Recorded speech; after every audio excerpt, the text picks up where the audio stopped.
Welcome, everyone.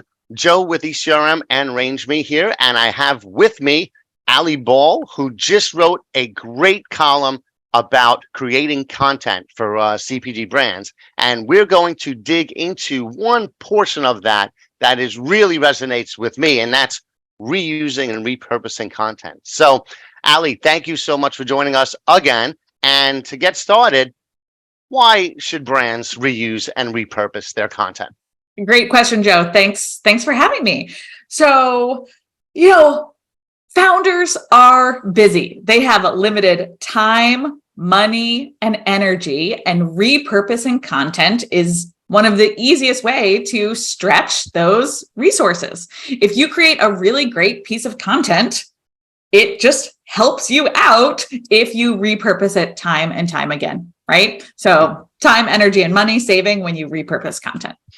What are some of the ways that you would recommend for brands to reuse their content? Like a couple of examples for someone watching. Yeah. So say you are a brand who has a blog and you do recipes on your blog. So I think there's a couple different ways of reusing content. I think about it like short-term reuse and then long-term reuse. So if we are doing short-term reuse, say that recipe example, we want to make sure that that's our I call it the hero piece of content. And we would take that recipe, it's on our blog, and maybe we do a Instagram live as we are creating, like literally cooking that recipe. Maybe we are posting the actual recipe and a little bit of behind the scenes, science details on LinkedIn. Maybe we're doing an in-feed Instagram post on swiping through on highlighting one of the ingredients of the recipe, right? We're taking that one piece of content and we are breaking it down into all of our different channels. So that's one way I think about repurposing, right? Short term. And then long term, Joe, is more about which one of those pieces of content performed the best and how do I put it in my vault for later? And then sure enough, 90 days from now, maybe I'm reusing the caption, maybe I'm reusing the image, but I'm taking that piece of content that worked so well and I'm flagging it to literally repost a couple months from now. So short-term versus long-term, that's how we think about it. Cool. And I think it's also what's cool about that is it actually, you don't have to think of so many more new things. Oh, yeah. You're basically doing new versions. Like what we're doing now is actually repurposing twice, right? You have your podcast and then some of the ideas from your podcast you turned into the blog post. Exactly. And now we're doing this based on the blog post. So we're not coming up with a new idea. We're just going a little bit deeper on the topic. But also, and like you mentioned, 90 days later, if you posted the same exact piece of content, 90 days or 6 months later, as long as it's still relevant, it's still good because one, your Instagram or LinkedIn or Facebook, it doesn't always share with the same exact followers all the time. Plus any new followers that you get didn't see that content before. So it's perfectly fine to do it again. Yeah. And Joe, I think there's a stigma against repurposing and we just put it on ourselves, right? We think that there is something wrong with repurposing our content. And I think you and I are both here to say that's not true, right? I can't tell you how many times I have reposted a piece of content and literally people reach out to me and they'll say, oh, Alli, I remember you posted a version of this a couple months ago and I wasn't in the position to absorb that content back then. It wasn't relevant to me 3 months ago or using that recipe example. I didn't want to make watermelon salad 3 months ago, but here I am in the summertime. Yes, I do. And so I think there's releasing that stigma against repurposing content and realizing that it's not only doing yourself a favor, but it's also doing your audience a favor is really, really important here. So what are some of the ways, I mentioned one of them, right? With the podcast and stuff. What are some other ways that you personally repurpose content?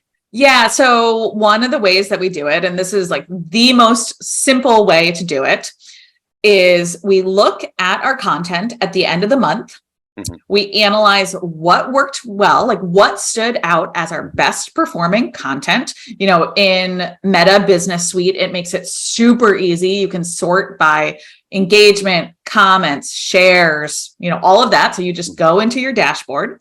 We pick our best performing content, and then we simply put it in a vault to use later. And we use Airtable.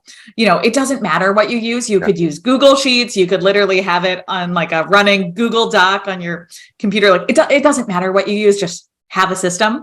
We use Airtable so that we can tag it in with our themes. Like, what was this post about? What theme were we talking about here? And then we simply like repurpose it 90 days later. So actually, if you're looking really closely on my feed, I'll give the sneak peek here. You'll see that we talk about the same things over and over again. We use the same photos quarter after quarter. Of course, we always like sprinkle in new content, but the pieces that at the end of the month, we do this once a month analysis. The pieces that stand out as super high performers go into the vault to be reused. We might do a different picture with that same caption, or, vice versa. We switch it up there. We might turn it into a carousel post instead of a static post. But just that practice of once a month, looking at the past 30 days of content, figuring out, 4 or 5 pieces that did really well and putting them in the vault for later makes it really, really, really organized for us. What about you? What do you guys do? Well, what I do is since I do a lot of longer interviews with buyers and sellers, kind of like what you do on your podcast, basically. So I'll use that as my hero content, the pillar content. So let's say, for example, I did a supplier success interview with someone. Right, I have a 30-minute video file from Zoom. So first, I'll put that file on YouTube, right, the long form of it. I'll then transcribe it, and then I'll write it up into a blog post. When I was doing a podcast, we plan on bringing it back, but for a while it's just resource intense. But I would load it up through Spotify's free app, and then it would be a podcast episode. Then I would pull snippets from it, maybe a best practices snippet that they're talking about, some unique challenge that they face, different things. And I'll have like 4 or 5 video snippets for LinkedIn, for Instagram, for whatever. We may pull quote cards, right? Just pull an image with a quote and their photo from that, so all from one piece. One interview will get me so many pieces of content. And I learned that from Gary Vaynerchuk, right? He had, and actually I'll share the link in this post, but he has this PowerPoint slide, 260-page deck called How to Create 64 Pieces of Content in One Day. I love it. And he takes you through an example of where he does one interview or one video, and then he turns it into memes for Instagram, turns it into video clips, turns it into stories and reels and LinkedIn posts. And again, it does help really we all have to do more with less, right? You as an entrepreneur, a small business owner, emerging brands, we got to do more with less. This is a way of doing it, but it doesn't create, you're not devaluing it. You're actually extending its reach to more people. Well, everybody, be sure to check out Alli's blog on RangeMe, also her Food Biz Wiz podcast, and any other things you have coming up you want them to know about. Oh, good question, Joe. We are bringing back Wholesale Week in September. It is our week of 5 days of lessons on how to get on more retail shelves and how to get into shoppers' baskets once you're there. So keep your eyes peeled. That'll be mid-September, and we're just starting to talk about it here at Food Biz Wiz. Cool. And maybe when it's done, we could do a quick blog post wrapping up some key points from that. There you go. I'd love to. Reuse and repurpose. Thanks, Joe. Thank you.